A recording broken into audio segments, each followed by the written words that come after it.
Assalamualaikum warahmatullahi wabarakatuh. Bagaimana kabarnya semuanya ya? Mudah-mudahan dalam kondisi sehat walafiat.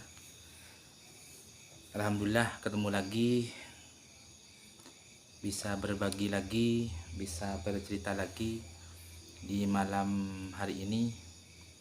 Ketika malam-malam kami berdepan kamera, siang lagi banyak kegiatan. Alhamdulillah, mudah-mudahan sehat walafiat. Bagaimana kabarnya semuanya ya? Semuanya kabarnya, video kawan-kawan, sahabat-sahabat juga yang dari Banyuwangi tadi yang ngevlog saya, Banyuwangi, Jember, dari Gorontalo, dari Bali ya, Bang siapa dari Bali, dari Bang ahli YouTuber Insan Tutor, dan juga Insan Gabut yang dari Ngawi.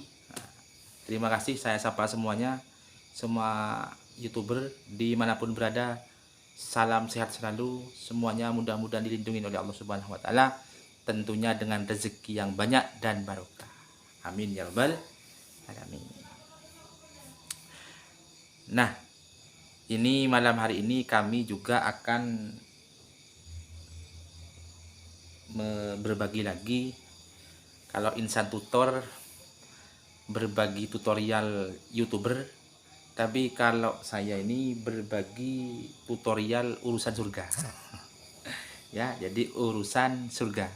Makanya channel ini saya beri nama Bidadari Surga. Karena ketika kita masuk surga, maka bidadari yang akan menunggu kita di surga. Amin. Ya, langsung saja sekarang kita akan mulai melanjutkan pasal-pasal yang kemarin, yaitu masuk ke pasal 24. Masuk ke pasal 24. Kemarin 23, sekarang sudah masuk pasal 24. Pasal 24 ini menerangkan tentang rukunnya sholat. Rukunnya sholat itu ada 17. Rukun sholat itu ada 17. Nah, sesuai dengan apa yang kami sampaikan dahulu, apa yang dinamakan rukun ya. Rukun itu sesuatu yang harus dikerjakan. Ketika rukunnya tidak dikerjakan, maka sholatnya tidak akan sah atau tidak akan terpenuhi. SOP-nya, standar operasional prosedurnya tidak terpenuhi. Akhirnya sholatnya tidak terima. Yang pertama adalah rukunnya sholat satu, niat ya. Niat, dalam hati kita punya niat sholat, dan di bibir, di lisan kita diucapkan. Nah, bagaimana niatnya sholat? Nawa usolli fardhu tuhri arba rakaatin. Itu bibir kita berucap, hati kita membaca niat dalam hati. Itu yang pertama, syarat yang pertama. Yang nomor 2 adalah takbiratul ihram. Takbiratul ihram itu ngangkat tangan ini, Allahu Akbar. Nah, ini namanya takbiratul ihram ya, mengangkat tangan dua. Yang kanan yang kita angkat, Allahu Akbar. Ini namanya takbiratul ihram. Kalau tangannya tinggal satu, bagaimana? Ya tinggal satunya saja, Allahu Akbar. Ini caranya melaksanakan sholat, rukun sholat yang nomor 2 itu takbiratul ihram. Yang nomor 3 adalah berdiri bagi yang mampu. Jadi selama kita masih mampu untuk berdiri, mampu kita berdiri tegak, kita harus berdiri. Kalau berdiri tidak mampu, bisa dengan duduk, bisa dengan terlentang, bisa dengan memiring kanan atau kiri. Sholat itu kapanpun, dimanapun, dengan siapapun, tetap wajib kita melaksanakan sholat. Ketika yang tidak melaksanakan sholat, dosa dan pasti dibalas oleh Allah Subhanahu wa Ta'ala. Ini ya. Terus nomor 4 adalah rukun sholat membaca Al-Fatihah. Hafal ya Al-Fatihah ya. Jadi syaratnya ini sholat ini harus membaca Al-Fatihah. A'udzubillahi minasyaitonirrajim. Bismillahirrahmanirrahim. Alhamdulillahirabbil alamin. Arrahmanirrahim. Maliki yaumiddin. Iyyaka na'budu wa iyyaka nasta'in. Ihdinas siratal mustaqim. Siratal ladzina an'amta 'alaihim ghairil maghdubi 'alaihim waladdallin. Itu Fatihah yang harus kita baca dalam ketika berdiri. Setelah itu nomor 5 ruku. Rukuk itu gini ya. Itu rukuk itu begini itu. Namanya itu membungkuk. Nah, itu namanya rukuk. Ya, insya Allah mungkin yang jauh di sana ya juga tidak semua orang tahu kondisi rukuk itu seperti apa. Rukuk seperti ini. Membungkuk itu loh, itu namanya rukuk ya. Nah, terus yang nomor 6, tumaknina pada waktu i'tidal. Berdiri setelah rukuk itu apa? Setelah rukuk apa? Tumaknina pada waktu rukuk i'tidal ya. Jadi nomor 6 ini ada tumaknina pada waktu rukuk. Pada waktu tumaknina itu apa? Berdiri sebentar, diginikan. Ya, itu namanya tumaknina. Terus nomor 7 i'tidal ya. Nomor 7 i'tidal. Nomor 8 tumaknina pada waktu i'tidal. Tumaknina itu sama dengan duduk gitu. Duduk di antara dua sujud itu namanya tumaknina. Itu duduk tapi bukan tahiyat akhir, itu namanya tumaknina. Tumaknina. Terus nomor 9 sujud ya. Jadi sujud itu usahakan dahi kita itu ini menyentuh kepada bumi. Jangan sampai dahi ini ada aling-aling yang menghalangi dahi ini kepada bumi yang kita sujud ini, kecuali sejadah ya. Contoh, misalnya kita pakai surban ya, kita punya surban. Terus surbannya jatuh. Terus kita setelah jatuh kena sujud. Nah, itu tidak sah. Ya, tidak boleh. Tidak boleh. Bagaimana caranya? Jangan sampai ini ya baju yang terlalu panjang jangan sampai kena sujud. Sorban yang kita pakai jangan sampai jatuh pas dibuat untuk sujud, tidak boleh. Kecuali sejadah. Kalau sejadah kan dari awal sudah tempat sujud. Nah, itu ya. Jadi itu hal sepele, tapi ketika kita tidak tahu, maka kita juga akan mempengaruhi sholat kita. Karena sholat itu ya hal yang paling utama. Ketika sholatnya baik, maka yang lain pun juga akan baik. Ketika kita mati pun menuju padang mahsyar, menuju surganya Allah Subhanahu wa taala, menuju mizan menghadap Allah Subhanahu wa taala. Yang pertama kali kita ditanyakan itu sholat. Sholatnya baik, semuanya akan baik. Betul. Makanya sholatlah tepat waktu.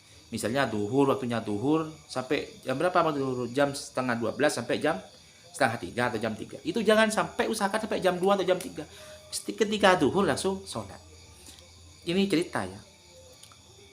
Saya juga pernah menerapkan sholat ketika sudah masuk waktunya. Artinya mendahulukan ketika sholat. Jadi ketika duhur langsung kita sholat, ketika asar langsung kita sholat. Coba lakukan ini. Sholatlah tepat waktu. Ini lakukan, maka akan sampean bahagia. Maka akan sampean menemukan kebahagiaan yang orang lain tidak merasakan itu. Walaupun kita kondisinya sulit. Ya, tidak punya uang, kreditan sudah nyampe. Ya, ayo yang punya kreditan. kreditan mobil sudah nyampe, kreditan sepeda sudah nyampe, angsuran lain sudah nyampe. Tapi ketika kita sholat tepat waktu, maka kita akan bahagia. Dan orang lain tidak akan merasakan itu. Kita hanya yang tahu. Jiwa ini tenang. Jiwa ini bahagia. Tidak percaya, buktikan dan lakukan. Karena kami itu bukan hanya kita ngomong, tapi saya berdasarkan pengalaman saya yang bisa dibuat berbagi cerita ini. Ya, sama dengan itu, dengan yang lain. Nah, jadi saya bercerita pengalaman yang saya rasakan begitu. Senang, bahagia, dan merasa dekat kepada Allah. Ketika kapanpun, dimanapun itu merasa dekat kepada Allah, hati ini akan tenang.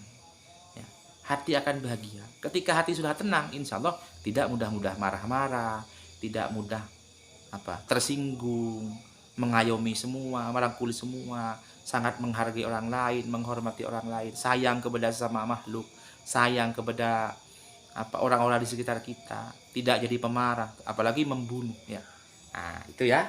Jadi sholatlah dengan cara tepat waktu, biar hati ini betul-betul menjadi hamba yang solihin ya, hamba yang baik, hamba yang diakui oleh Allah Subhanahu wa taala, orang yang ahli surga. Amin ya. Terus sujud ya, barusan 10 tumaknina pada waktu sujud. Ya. Terus 11 duduk di antara dua sujud. Ya. duduk di antara dua sujud. Tumak pada waktu duduk di antara dua sujud. Tumak nina ya.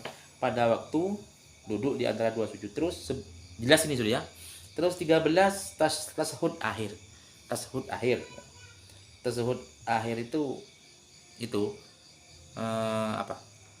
At-tahiyatul mubarakatuh shalawat thayyibatullah assalamu alayka ayyuhan nabiyyu wa rahmatullahi wa barakatuh assalamu alayna wa ala ibadillahi sholih. Itu tahiyat akhir namanya ya. Duduk pada saat tasyahud akhir ya. Membaca 15 membaca shalawat kepada Nabi Muhammad SAW. Allahu salli Muhammad wa ala Muhammad kama shallaita ala Ibrahim wa ala ali sayyidina Ibrahim itu membaca shalawat kepada Nabi Muhammad. 16 salam ya. Assalamualaikum warahmatullahi wabarakatuh. Assalamualaikum warahmatullahi. Itu salam ya. Terus 17 tertib. Tertib itu urut-urut. Nah, semua yang kita lakukan ini, semua yang kita awali dengan niat, terus dimulai dengan takbir, terus ruku, iktidal, terus sujud, duduk di antara dua sujud, sujud lagi, berdiri ya. Terus seperti yang tadi sampai kepada sujud lagi, tahiyat awal, duduk di antara dua sujud, terus tahiyat akhir. Dan setelah itu salam ya. Terus setelah salam itu urut-urut. Semua yang lakukan ini tidak boleh di depan, di akhir taruh di depan taruh di akhir, atau di tengah taruh di awal, terus tengah taruh di akhir. Semuanya harus runtut, harus dikerjakan dengan runtut satu persatu. Jangan, dan namanya sholat itu ya dari Arab Saudi, dari Mekah sampai di sini ya, sampai walaupun kita berbeda-beda budaya, beda bahasa, beda negara, beda seni, beda hidup kita, dan di alam dimanapun, semua cara untuk sholat itu tetap sama, yaitu menghadap Allah, menghadap ke kiblat, terus niat, terus takbir, terus sujud, iktidal, terus tahiyat awal, tahiyat akhir, salam, semuanya itu sama, nggak ada perbedaan. Walaupun kita orang Inggris, orang Amerika, orang dimanapun berada, jadi bahasanya tetap bahasa Arab. Allahu Akbar. Nah, ya, tetap bahasa Arab. Allahu Akbar. Bukan begini. Allahumma besar. Kita keliru ya. Jadi tetap pakai kita bahasa Arab. Allahu Akbar. Dimanapun orang Amerika, Allahu Akbar. Orang Inggris, orang Kanada, semuanya pakai Allahu Akbar. Biar tetap satu. Itu pakai bahasa Arab. Walaupun kita berbeda-beda agama, tapi ketika sholat harus tetap kita sama ya. Jadi jangan pernah menyerah, jangan pernah putus asa, insya Allah semuanya ada jalan. Jadi lakukan, istiqomahkan sholat kita setiap hari 5 waktu, sehari semalam itu 5 waktu. Telepon Allah Subhanahu Wa Taala melalui sholat zuhur, asar, maghrib, isya, subuh. Dan ketika malam hari juga jangan lupa kita mengadu kepada Allah, sujud kepada Allah Subhanahu Wa Taala ketika di malam hari, jam sepertiga malam, jam 2, jam 3, jam 4, itu sepertiga malam, itu mengadu kepada Allah. Kalau sampaikan kepada Allah niat kita, mimpi kita, misi kita, tujuan kita. Ya Allah, saya bulan depan akan mau beli mobil, permudah ya Allah. Bulan depan saya akan menikah, permudah ya Allah. Saya bulan depan calon saya belum ketemu ya Allah. Bulan depan pertemukan ya Allah. Kalaupun jauh, dekatkan. Kalau dekat, kumpulkan ya. Rezeki yang sulit ya Allah, datangkan ya Allah di berbagai penjuru, dari timur, barat, kanan, kiri, semuanya ya Allah datangkan kepada saya. Karena dengan itu semua kami akan merasa lebih dekat kepada jenengan ya Allah, ketika kami bisa memiliki itu. Karena kami dengan punya harta, kami dengan punya banyak rezeki, maka kami akan bisa beramal soleh di berbagai kesempatan dan di berbagai ruang. Harapan lain ya Allah, ketika kami banyak rezeki, banyak harta, mungkin akan kami lebih tenang ketika menghadap-Mu ya Allah. Akan lebih kami tenang ketika waktu sujud kepadamu ya Allah. Kayakan saya, lancarkan saya, semua langkah saya, ridhoi ya Allah. Semuanya ini adukan kepada Allah Subhanahu Wa Taala ketika kita di malam hari. Jadi ud'uni astajib lakum. Kata Allah itu, mintalah kepada saya. Jangan minta ke siapa-siapa, tapi minta kepada Allah. Insya Allah kalau minta kepada Allah, pasti Allah akan memberikan, dan tidak harus dibayar. Jadi Allah itu sudah menyediakan kita. Jadi kita itu akan disediakan oleh Allah satu umur kita. Jadi kita itu berumur berapa nanti kelak ketika dipanggil oleh Allah Subhanahu Wa Taala. Umur kita nanti apa ketika kita sudah umur 50 tahun, apa kita sudah nanti umur 60 tahun, sudah ketemu, Allah sudah mencatatnya umur kita kelak. Insya Allah ide mata ibnu Adam apa? Oh bukan ya, keliru ya. Begini. Ide ja'ah ajaluhum la yastakhiruna sa'atan wa la yastaqdimun. Ide ja'ah ketika datang ajal kita, kapanpun dimanapun tidak bisa diakhiri. Ketika sudah datang dan tidak bisa diawali. Ketika datang ya datang, ketika sudah nyampe kepada ajal kita. Makanya mudah-mudahan ajal kita itu kelak kita berakhir dengan cara husnul khotimah. Terus yang jadi ketentuan itu juga rezeki. Rezeki kita itu sudah ada ketentuan dari Allah. Jadi kita itu miskin, kaya, cukup, jadi orang apa, sudah ada ketentuan Allah. Jadi kaya dan miskin itu Allah yang memberikan kita kaya, memberikan kita cukup, memberikan kita terus berusaha. Itu Allah sudah menentukan. Cuma kewajiban kita adalah bekerja, berusaha, berdoa. Apa yang bisa kita lakukan, lakukan. Secara akal tukang becak, kita mungkin secara akal tukang becak tidak akan mampu menyekolahkan anaknya SMA, SMP sampai kepada perguruan tinggi. Buktinya banyak tukang becak kan yang anaknya sarjana. Ya kan? Anaknya tukang becak, banyak anaknya jadi dokter, banyak anaknya jadi lulusan perguruan tinggi yang favorit. Banyak. Secara logis itu tidak akan bisa seorang anak tukang becak menyekolahkan anak sampai perguruan tinggi. Tapi buktinya banyak. Kenapa? Karena Allah memberi apa yang kita butuhkan, bukan memberi apa yang kita inginkan. Nah, begitu. Ini Allah sudah menentukan. Jadi kita itu hanya wajib kita bekerja, berusaha. Urusan kaya itu urusan Allah. Yang penting kita tak pernah berhenti untuk berdoa. Itu dua ya. Terus jodoh. Yang nomor 3 itu jodoh. Nah, jodoh itu juga ada di Allah. Kadang yang dekat jauh, yang jauh dekat. Jadi mohon kepada teman-teman subscriber saya yang mendengarkan video ini, yang belum ketemu dengan jodohnya, jangan sedih ya.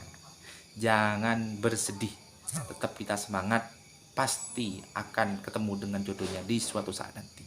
Nah, Allah akan memberikan waktu yang sangat tepat dan akan indah pada waktunya.